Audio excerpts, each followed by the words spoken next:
Okay. I had key concept 3.6 Roman numeral 3, which is a lot about philosophers, scientists, and artists. If you could go next. First one we got is Friedrich Nietzsche. He was a very famous nihilist. Nihilism is the denial that anything in the entire world is real, and it basically boils into a rejection of religion and societal morals. Go on. Nietzsche wrote most of his works most of his stuff in several works, but I put up a few. Beyond Good and Evil, thus wrote Zarathustra, Alex, correct me if I'm wrong, On the Genealogy of Morals, and Ecce Homo. Um, he his famous quote, which I will not even remember the German for, is "God is dead," and people quote this a lot. But he liked to talk about how he basically challenged the Catholic Church and all of their ideas and how they tried to regulate society and that stuff. Keep go. Uh, Sorel, and I had it Georges. George. Thank you, Alex. Sorel. Sorel, he spoke a lot to try to get industrial things run by the workers' unions. There's an actual word for it, I can't remember it. But so what he tried to do is he tried to set up societies where the factories were ended up running by the people that would work into it, like a group that represented them to make sure they had the best working possible conditions and things. He wrote his works in uh, Reflections on Violence and an essay in Socialism and Philosophy. Okay, next slide to find the guy. Henry Bergson. He he his philosophy dealt with how to that nature was governed by what you could see in your intuition and not by what scientific observations.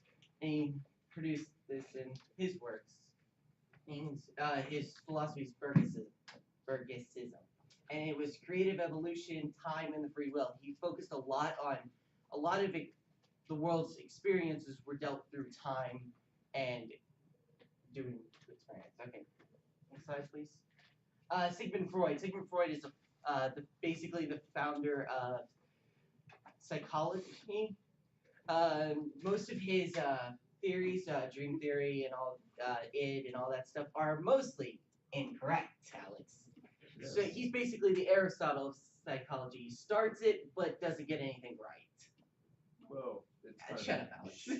And his works were, I think I have it. The future of an illusion in the ego and the id. Specifically, this one deals with the three levels: ego, superego, and the id. Id is what you wanted, your body wants to do. The superego is a better, more realistic thing of it. Next slide, please. Then we get into the scientist, Max Planck, who developed the Planck's constant. He's was a quantum physicist who won the Nobel Prize in 1918.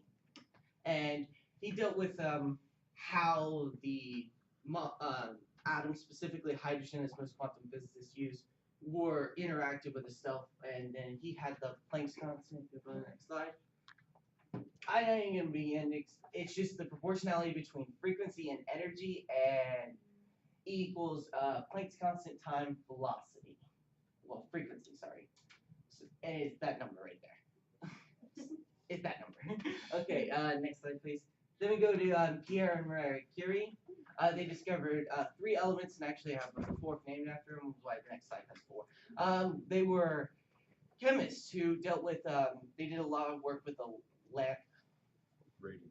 radium, which is not part of the answer. Yeah, radium. Plutonium. No. Next slide, please. I can see radium, polonium, and francium. This is Cm is just an element named after the two.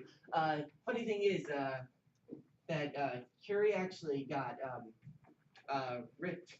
She got ripped off of the Nobel Prize because she was a woman that discovered it, and someone else got the Nobel Prize in chemistry that year. The funny thing is, when they were both nominated for the same element to get it named after them, guess who got it and guess who didn't? So next slide, please. One of my favorite guy, Albert Einstein. He was famous for his theories with relativity, and he was a theoretical physicist. The difference between theoretical physicists and quantum, if you're curious, quantum deals with the actual atoms, theoretical deals with how the universe interacts.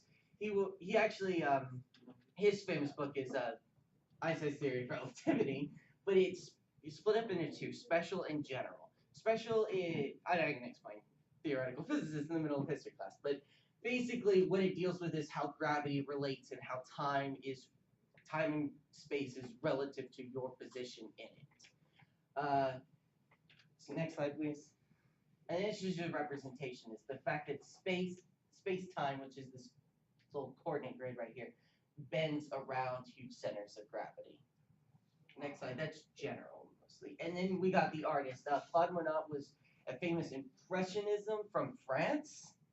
And don't know how this works, but it can be kind of things. What? Something Yeah. But next slide. We're just gonna power right through these things. Paul Cézanne was a post-impressionist. The difference between impressionists and post-impressionists is impressionists deal with how the artist felt about a certain scene. It was all about the single strokes and all that singing, usually vivid colors. Post-impressionism took that and expanded upon it in different ways, making it. I just turned the microphone off. But expanded it, you started sometimes using darker colors in it, which expanded upon the impressionism. Next slide, please. Then we got Henri Matisse, which is another one. Alex, what's his painting called? I know it's his, but I don't remember the name. You can tell I made this Thursday. But so he's also from France, which is kind of funny. Most of these guys are from France. But Impressionism was rejected by the elite artist establishment of France at the time when they were coming in, and they eventually ended up rejecting the ones that would come after it because that's how France artists works. Next, please. Edgar Degas. It was also an impressionist. He was also from France. That's all he's getting. Pablo Picasso, Surrealism and Cubism. Surrealism is actually part of the post-impressionism movement by classification in time, but a lot of his works dealt with shapes in that you couldn't really tell what is going on in like this picture. He also had a couple of actual things about the time. He did one right at the Spanish Civil War, protesting the Germans bombing Navarre. Where? Guernica, Navarre, same difference. Next slide. Because Guernica's in Navarre. And then you got Vincent van Gogh, which was the post-impressionist. A lot of the artist was inspired by this Dutch impressionist, and a lot of his famous works like Starry Nights dealt with the actual lines, and they were darker and showed the single strokes. This is a self-portrait, and you tell all the different dots that made this picture, and that's what a lot of post-impressionism, and that is it.